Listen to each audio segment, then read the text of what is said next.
This is Ash and Alex do Scientology well. No, it's...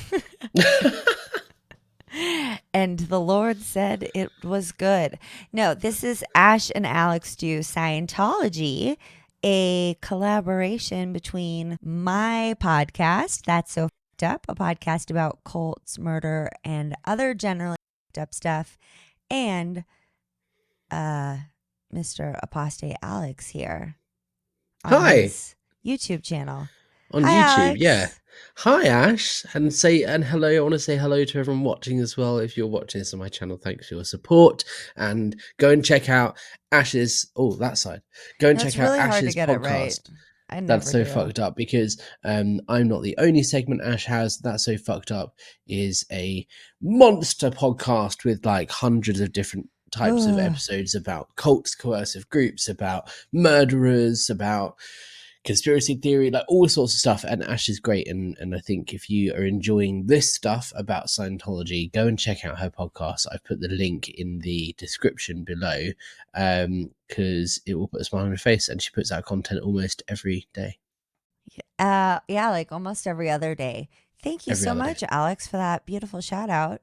You can find That's So Fucked Up, the podcast, anywhere you listen to podcasts. And listeners, make sure that if you're listening, you finish listening and then you come watch the YouTube version, because it's definitely a different experience. And then watch the rest of Alex's videos, because he interviews all kinds of people from the Scientology world, and he goes deeper into the things that we more so just touch on here in the episodes. So yeah, do those things. And then, of course, for both of us, rate, subscribe, and review, and like, and comment. Yes, I think that covers the Gambit and YouTube podcast. Do all of the things. If there's a button, click on it, as long as it's not the dislike button. Yeah, or like a 1 or 2 or 3 stars. Really nothing below 4. Thank you. But just press all of the yourself. buttons. Yeah, anything that's on the screen that looks like it's positive, press it. Or if you're in an elevator, just press all the buttons. Press every single button. That would make everybody in the elevator super stoked, I think. And then get out of the elevator at the next stop. Yeah, that's how to... What's that book? How to win friends and... What's that influence people. Is that what it's called? Yeah. That sounds like a fucking cult leader's handbook. Are you joking? I feel like we need to read that for book club. Which is on the Patreon, y'all. Patreon.com/TSFU. Also, if you want to help Alex out, we are both independent creators who, weirdly, nobody's sending us checks for thousands of dollars. I'm confused, but maybe one of these days. Scientology will tell you that we do, though. Scientology tells its members that people that speak out against Scientology are being paid by psychiatrists and big pharma because they are so against Scientology. Apparently, that's what happens. And I'm just going to be honest, it hasn't happened yet. But I'm ready for it. Like, I will accept a check from a psychiatrist or from Big Pharma, GlaxoSmithKline, any of those people, if they want to pay me to continue doing what I'm already doing anyway, I will happily accept them. Yeah, no, that's perfect. Actually, weirdly, my psychiatrist is paying me to do this segment. I don't know if that was on the NDA. Can't remember. But yeah, I think, should we just get into it? I mean, yeah, we were climbing that bridge. We were going up the bridge and we got going up that ladder. Yeah, we got to OT preparations, right? So far we have gone clear, right? Which is the big goal in Scientology that you want to reach. And you're like, cool, I don't have reactive mind anymore because I've realized I've made it all up. bit of a spoiler alert there if you're a Scientologist and listening to this, sorry. So we're doing our OT. Hold on. Yeah. Are there Scientologists, current Scientologists watching your channel that you know of? 100% without a doubt. Good. You guys keep watching. Open your minds to the teachings of Apostate Alex and SPTV. I mean, people are being manipulated, tortured, stolen from, cheated, disconnected from their family, mentally, emotionally abused, verbally abused, physically abused, especially when you get into the higher levels. Yeah, so while I do find murder fascinating, and I definitely think that there are things that we can learn from examining murders and looking at the traits of psychopaths and narcissists, but I think a lot of murder is often regurgitating the worst day of someone's life. So I really try to focus on ethical true crime. We are working on telling stories that are more victim-centric, more stories of people of color, where the justice system has just been really unfair, but stories where people get murdered not just because their lover was jealous. What do we learn from that? It's like, yeah, people, crime de passion, whatever, it happens, But I do think what's incredibly value is educating, informing people on cults and narcissistic relationships and coercive groups, high control groups, to the level of MLMs, which are just super fucking sneaky cults that are so fucking prevalent and nefarious. If you are you probably don't know, it's an MLM, it's probably called a marketing opportunity. But if you're in like Unique or Monet, Mary Kay, Beach Life, Beachbody, Herbalife, LuLaRoe, I could go on, but please just listen to podcasts, check out some articles. MLMs are, this is my little MLM rant just because I think it's so important. While I have an audience that's interested in cults, I don't know how we got on that. The bridge? Let's do the bridge. What happened? Yeah. I have no idea. We just went down a rabbit hole. I like it though. I'm there for it. That's why I'm here. Did you know? Did I know what? That MLMs are majorly coercive cults. Oh yeah, 100%. There are so many similarities. You look at NXIVM, you're like, for example. bitch. If you look at the teachings and principles, they are very similar to Scientology because that's what they're based on. And yet it was a business marketing thing.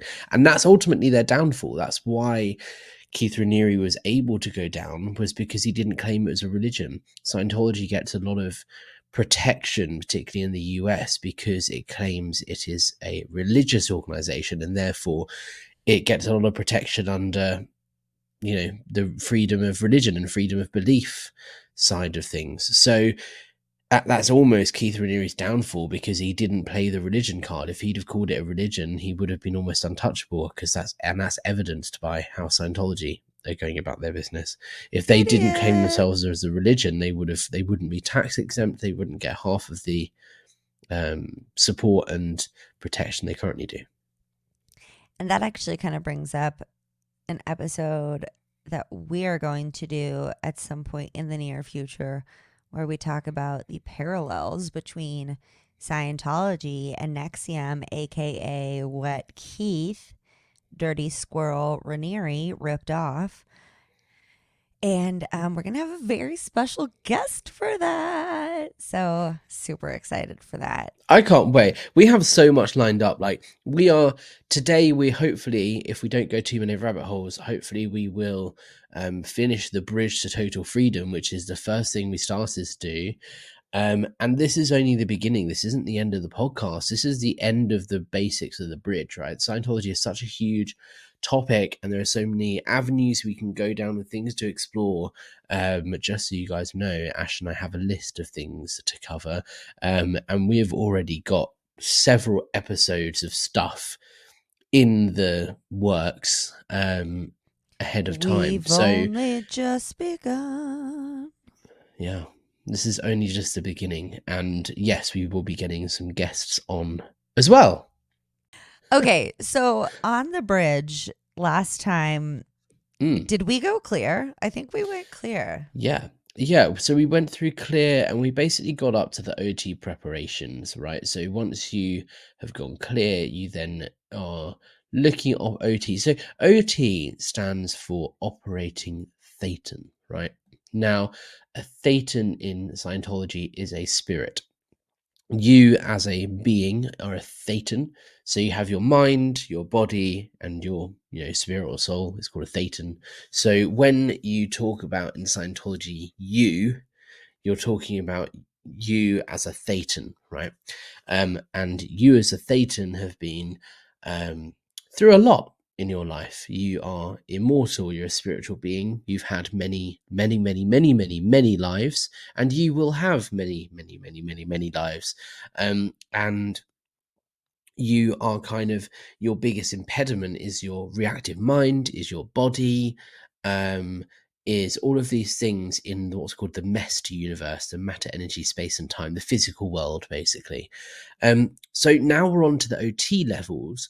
This is operating Thetan, which basically means you are operating as a spiritual being rather than operating as someone with a physical body in the MEST world, like the normal physical world. Am I a Thetan? Everyone is a Thetan. Yes, you are a spiritual being. You know what that sounds a lot like? Buddhism. No? Oh, don't get me that. There's a link. There is a link. We're gonna get to that today. You're gonna love it. This theory sounds familiar. Just me? No, not just me. There's a link for sure. So being an OT basically means you're unlocking your spirit, your potential as a spiritual being, right? You're not just wandering around trying to figure out what your purpose in life is. You're operating at your full spiritual capacity. Now, if you believe in that, if you believe that you are a spiritual being with more power, ability, control, all of that stuff, well, then surely that means you should have some sort of superpowers, right? Because you're not limited to the MEST physical world. You're not in the Matrix anymore.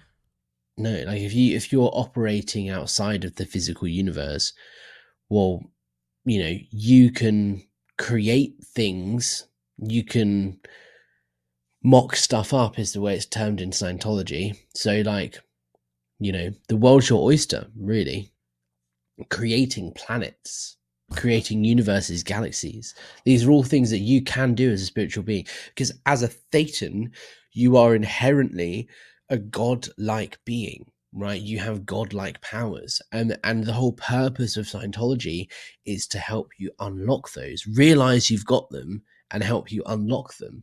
So when you become the top of the bridge, OT 15 or whatever it is like, that's meant to be, you are a fully operating Thetan with all these spiritual powers. But unfortunately, I'm really sorry to disappoint you. It's not going to happen.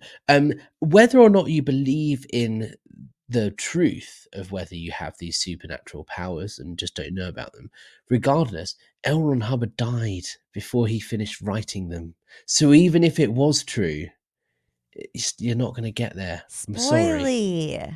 Yeah, how many levels don't actually exist? So he got up to OT 8. So after you go clear, you do your OT preps, and then there's a couple of small middle steps, and then you do your OT levels. So there's OT 1, 2, 3, 4, 5, 6, 7, up to 8. 8 is currently the highest you can go on the bridge. And effectively, that is the highest you can get. That's not what Scientologists tell you. You are told by the church that OT 9 and 10 are the next ones. They are ready to go. L. Ron Hubbard wrote them, and they're being kept in some vault somewhere. And basically, David Miscavige, the head of the church, hasn't released them yet because he has to. There are certain requirements that need to be fulfilled in order to unlock the vault and deliver OT 9 and 10. And what that exact requirement is changes over time. There was one time that said all orgs in the world have to be St. Hill sized. So St. Hill is the old headquarters of Scientology here in the UK. And there was a time in its history where it was doing really well. It was making a buttload of money. There were lots of people, like the heyday of Scientology, right? At one point, the goal was to have every org in the world, London, Berlin, New York, right? If they were to reach this size of St. Hill size, that's when L. Ron Hubbard said we can release OT 9 and 10. And then over time, the goal changed. Dave Miscavige started what's called the Ideal Orgs program, where buildings are bought and renovated across the world, and all the orgs are changing from being these small little holes in the wall to like really grandiose, lovely, nice refurbished buildings. So now the current goalpost, as it was when I left anyway, was when all of the city level orgs in the world are ideal, that's when OT 9 and 10 can be released. So the goalpost keeps changing. As a Scientologist, you believe OT 9 and 10 exist, but we can't release them until they can't be released until we're ready, and that will happen when the Ideal Org program finishes. So that then gears everybody towards raising money to buy and renovate all of these buildings so Scientology can appear to continue expanding. They aren't told that OT 9 and 10 literally do not exist. L. Ron Hubbard died before he wrote them. Who knows that though? Like just David?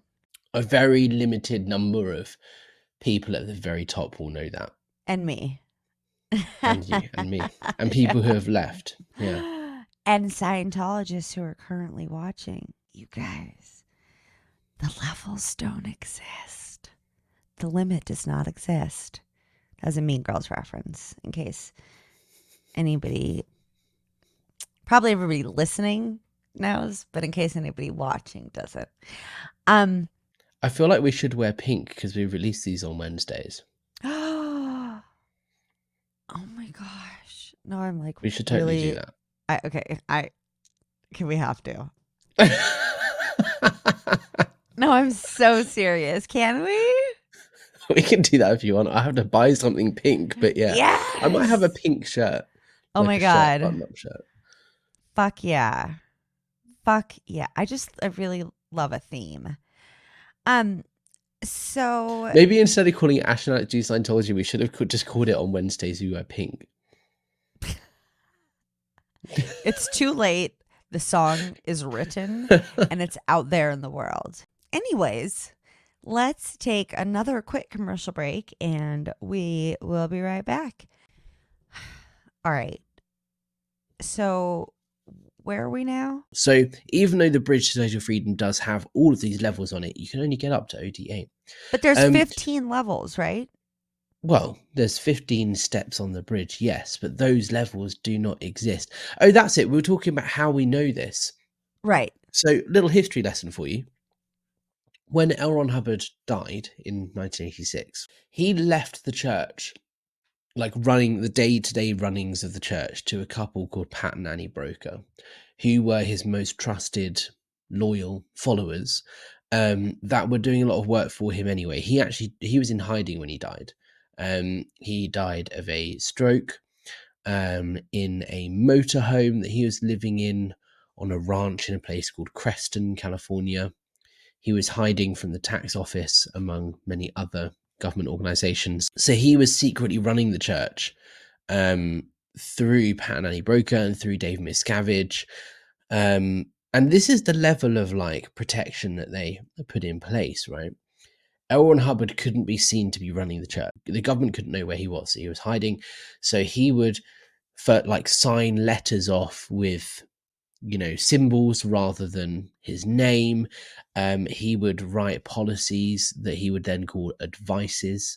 At that point in time, he would write them and they would be sent to like given to someone who would then go and deliver them somewhere to be picked up by someone else for then David Miscavige to read them, or anyone else who needs to read them.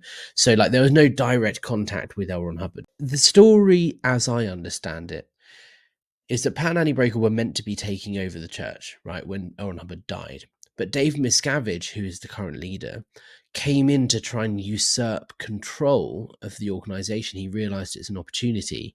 David Miscavige was fairly high up in the church. He was a Commodore's messenger. He did work very closely with L. Ron Hubbard, but he wasn't like the natural next person to come in and take control. Pat and Annie Broker said, no, look, you can't take over the church. We have to, because we have OT 9 and 10.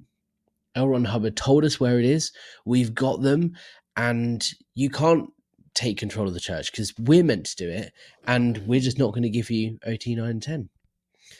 And effectively, it turns out that they were just saying that was a bluff. They were just saying it to try and, continue running the church.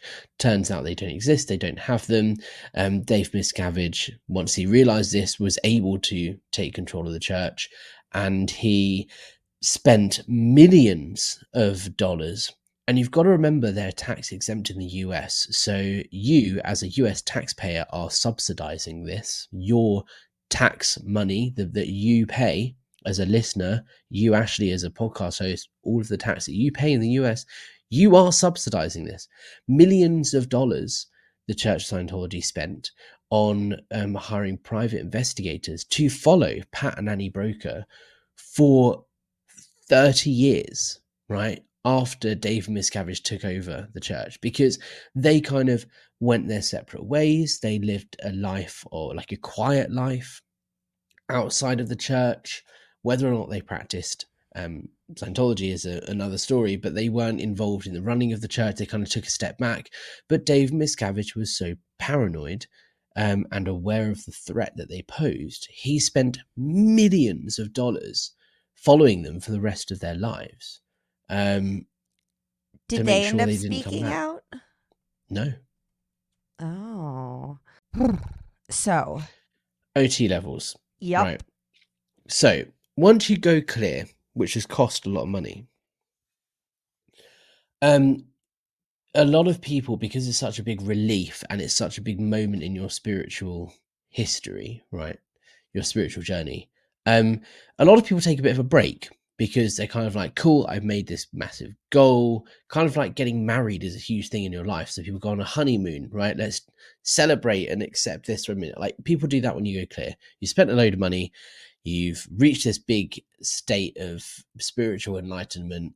So a lot of people go on a little break.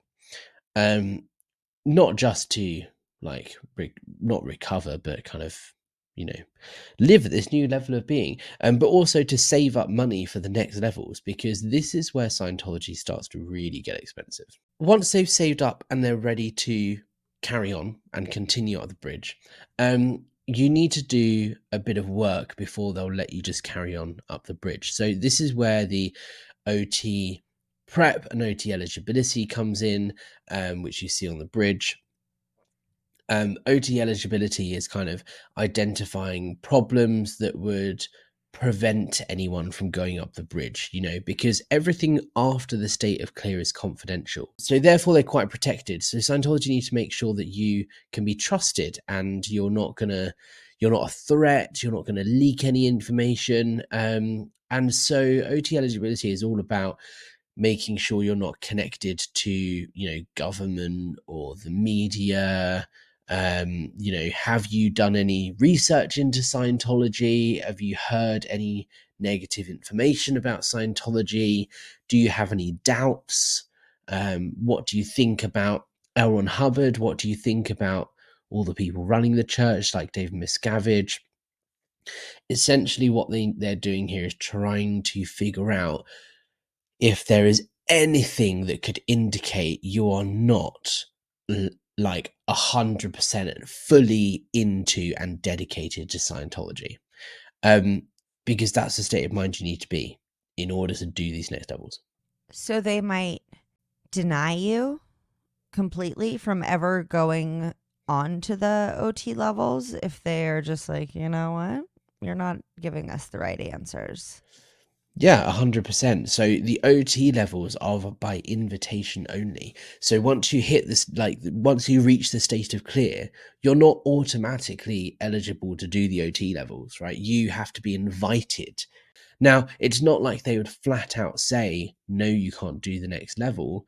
But there's always a return program, or like a program that you have to follow. It might be, for example, you told us that you practiced yoga as a teenager, which in Scientology is considered like an alternative practice that is not God not a good thing to do. forbid you do something for your body.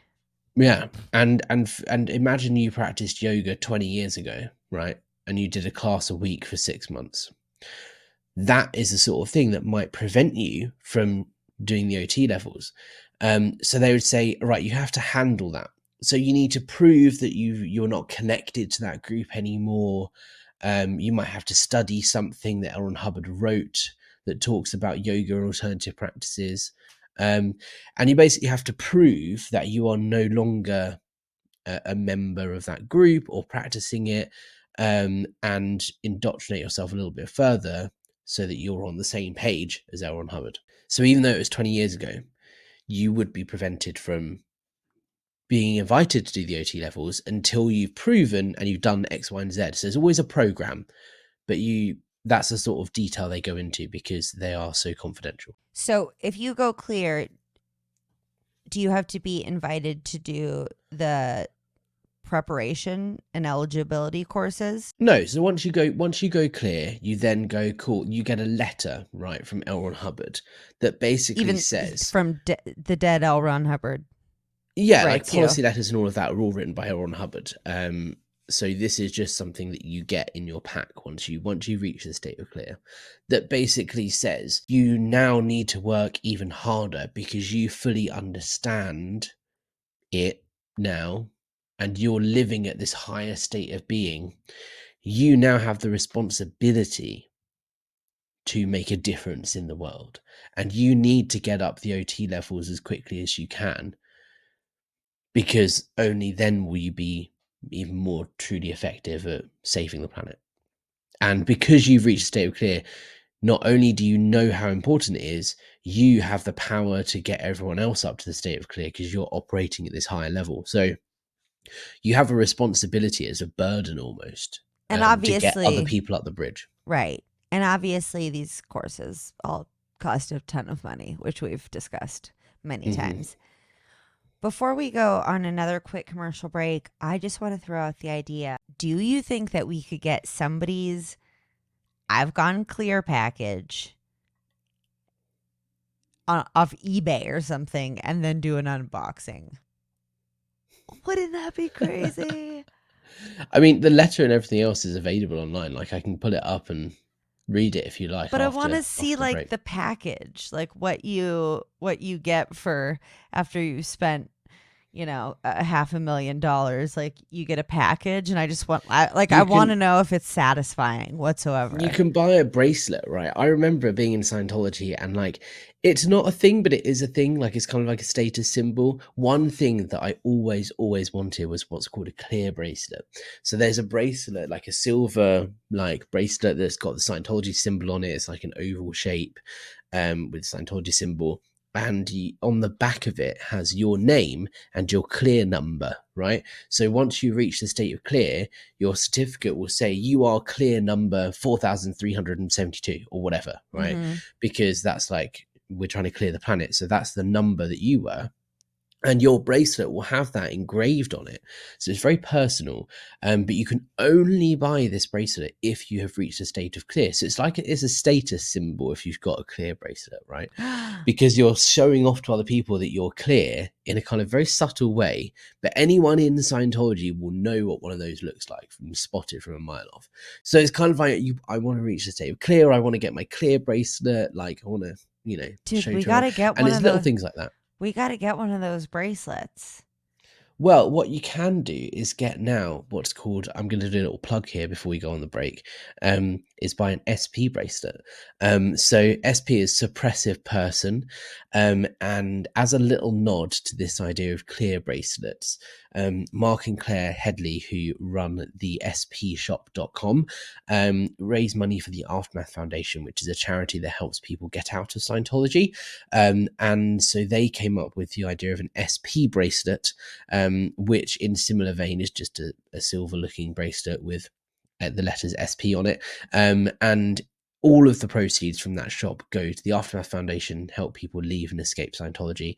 So if I wear my SP bracelet with pride, because I never reached a state of clear, I never got the clear bracelet. So the SP bracelet for me is like a reminder of how much that meant to me so many years ago, and how I finally living a life worth living, and I'm helping people and doing all the things I thought I was doing in Scientology, I'm actually doing now outside of Scientology by telling people the truth about Scientology. Oh my God, I love the SP bracelet. So sptvshop.com?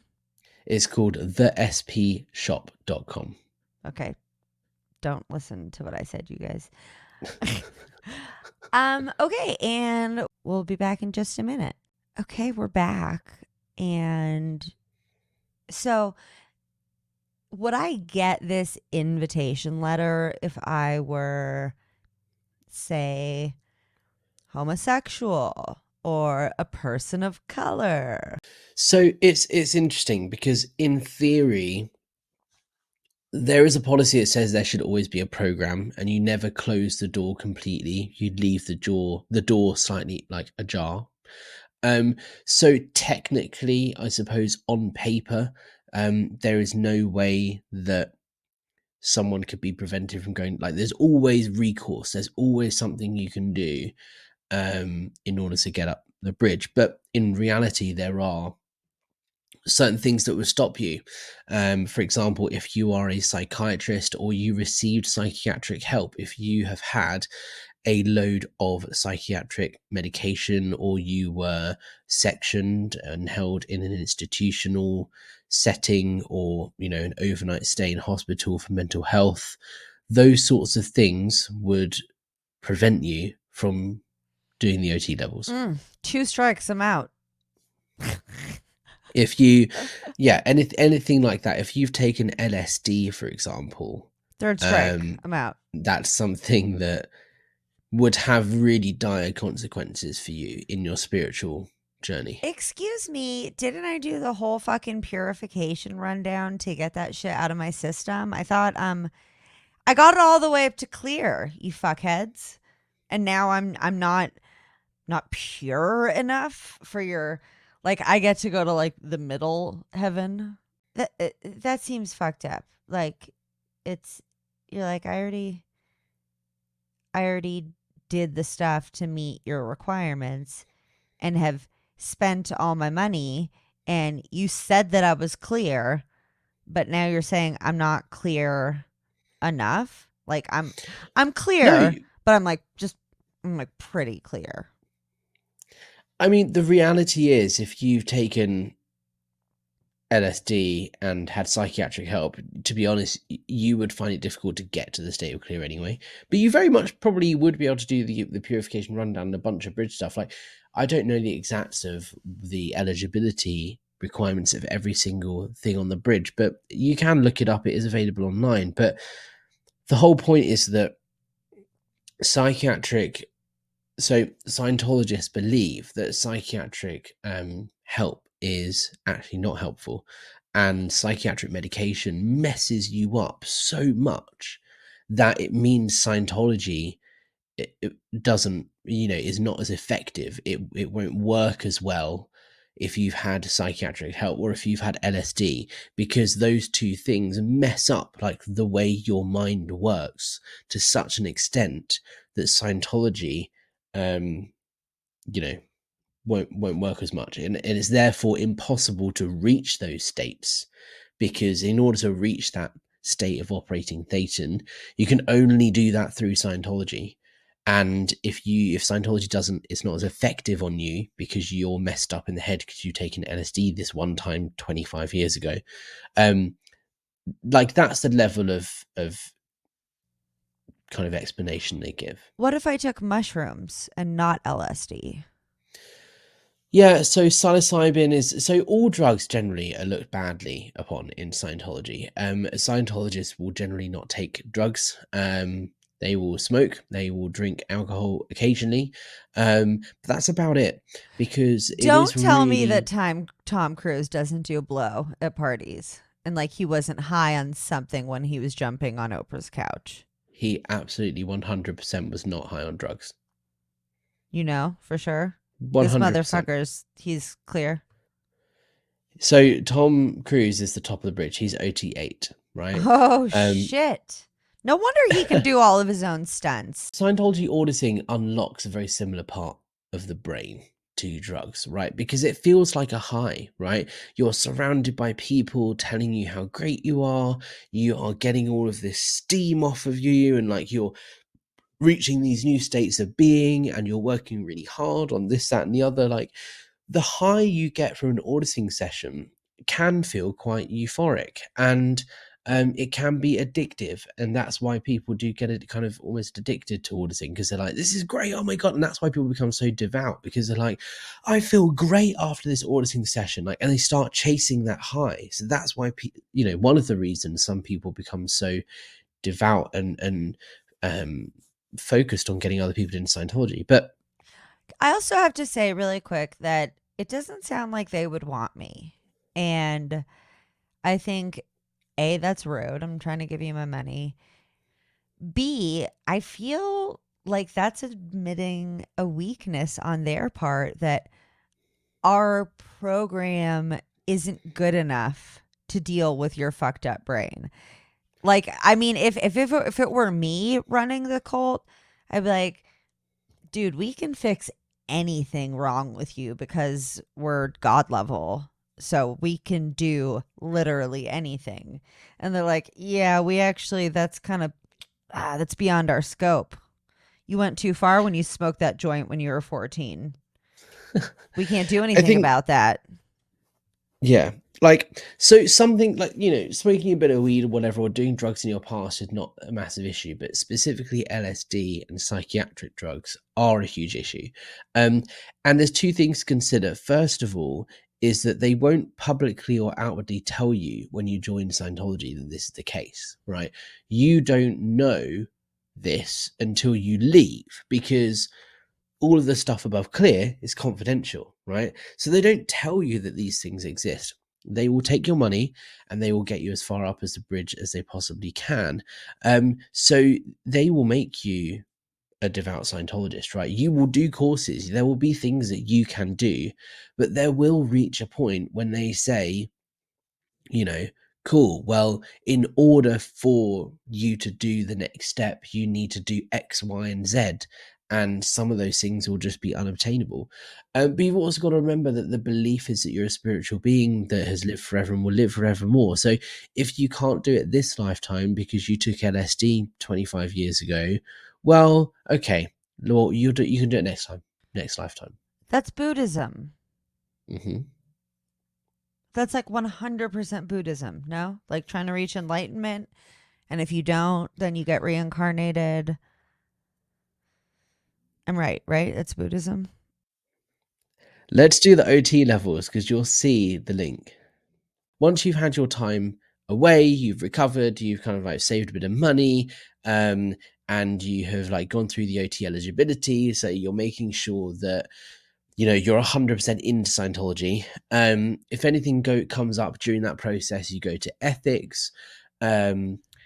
Essentially, you need to be in the state of mind that any and all critics of the church are enemies, they're SPs, and you are living this life that is fully and totally dedicated to the church.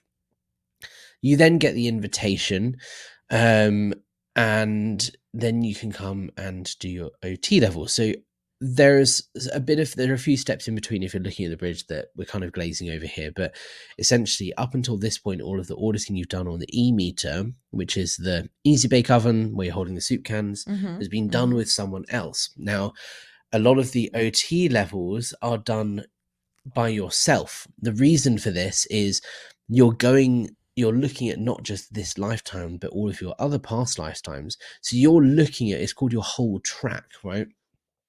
You're looking at your millions of years of your existence in the past. And so by talking to someone else, right, and running through these incidents that, were so long ago, you're doing it at such a speed that actually by doing it with another person it will take forever, it'll take too long. It's quicker and easier just to do it yourself. So you have to learn how to use the e-meter on yourself. It's called solo auditing, right?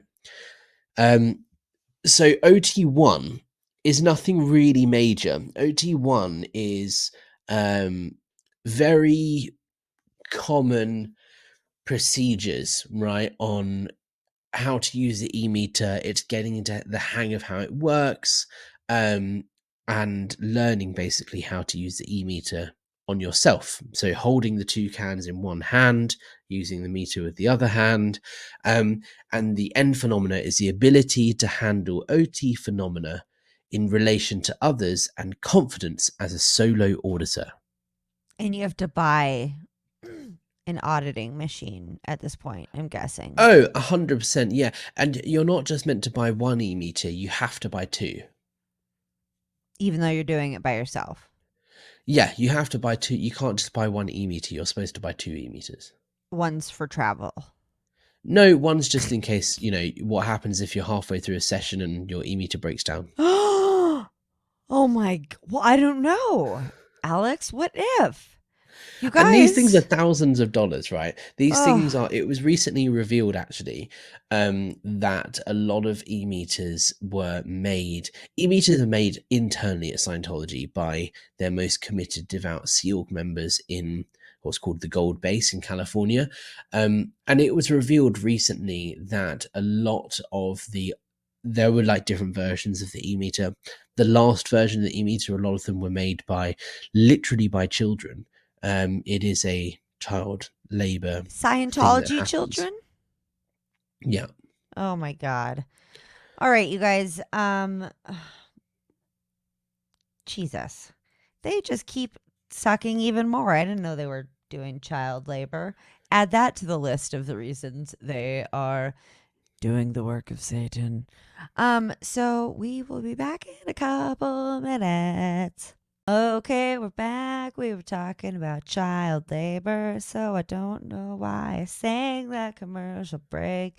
Just trying to lighten things up, I guess, like Jesus Christ, man. So let's crack on with the bridge, because I know we're kind of coming up to the end of our episode here. So let's try and get to a good point. So we've done OT1, OT2.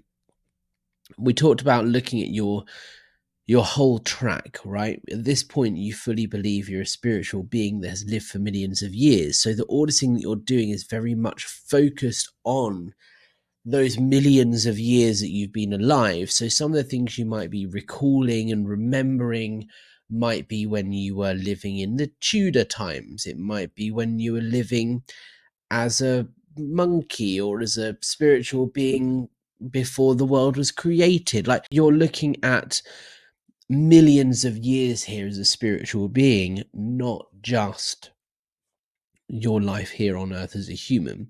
So this is where it starts to get a bit wacky, right? In OT2, you're introduced to the concept that at some point in the past, something happened, and you as a spiritual being, as a Thetan, you were kind of implanted with something in your mind, right? Things have happened over the millennia that have implanted on your whole, that have implanted your mind. And at one point, right, you as a Thetan were overwhelmed with electronics that they hadn't even been invented on planet Earth yet, right? And that's how you get like certain ways of thinking, like, you know, to win is to lose, to hope is to despair, like to be stupid, to be smart. Like these are whole track things that you're trying to work on through the auditing, right? I'm sorry, what did you just say to me that those were opposing? You just said that like that made any sense whatsoever. You have to be stupid to be smart and No. So slow to be things like fast. What? to win is to lose and to hope is to despair. Like you're Why? looking at opposites here, right? Dichotomies. This is the auditing that you do, right? You're looking at these two opposites in the session. Are you working with a handbook? That's So like, OT2 is done with an auditor, with someone else. oh, but OT1's alone. Yeah. And then OT2 is with an auditor. If you look at the end phenomena, it's the ability to confront the whole track, right? It's the ability to look at everything that's happened over the millennia. And the idea is addressing and erase dichotomies that have been implanted in your brain or in your mind, based on this event that happened millennia ago, where you were overwhelmed as a spiritual being with electronics that hadn't been invented yet. It's already getting a bit wacky. Now we're But once getting you've done, wacky. We've been totally fucking normal up until here.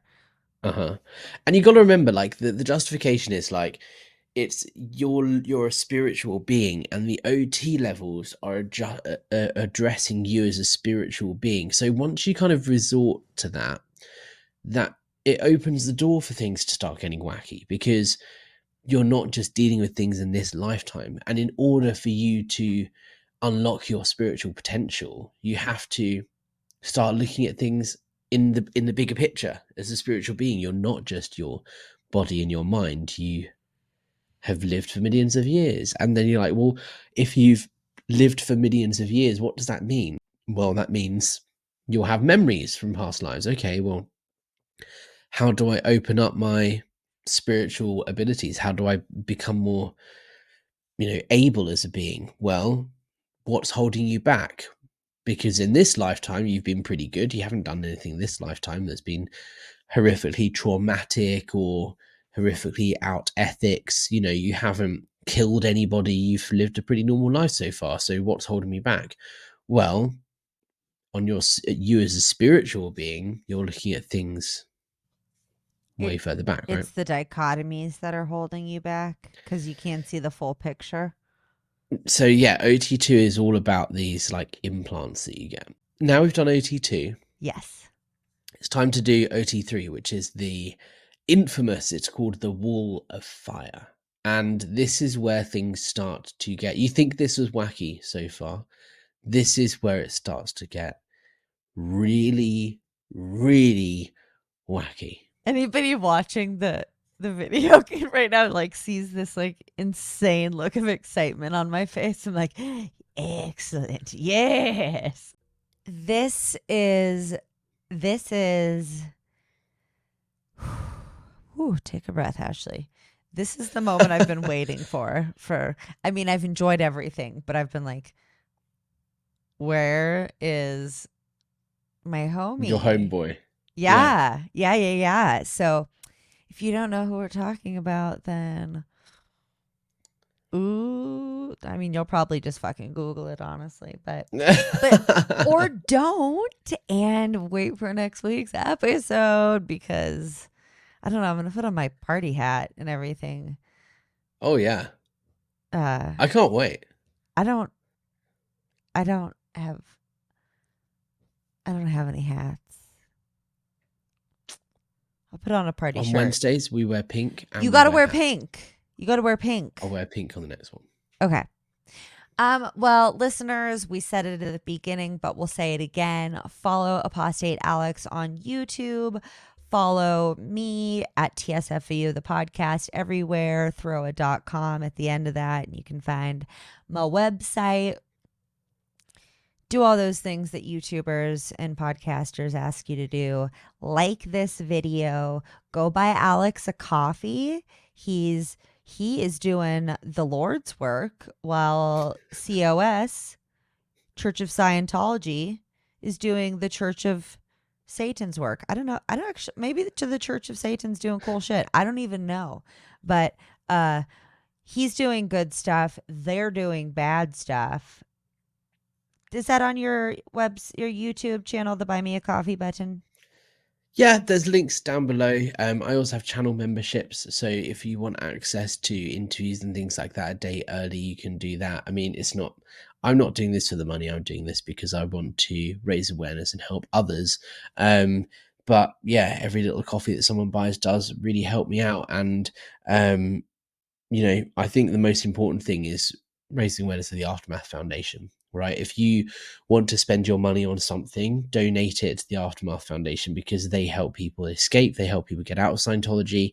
If you're currently in Scientology and want to leave, the Aftermath Foundation will help you. They will get you set up with a plane ticket to wherever you need to be with your family. They'll help you find accommodation. They'll help you write a resume and find a job. They will get you an education so you can get a GED or GCSEs, whichever country you're in. They will help you land on your feet, it sounds really basic, but that is so important for someone in Scientology. If you've been raised in Scientology, if you remember the Sea organization, especially if you've been raised in Scientology, you don't have anything like a GED or education, because you've been working for the church 7 days a week, 18 hours a day.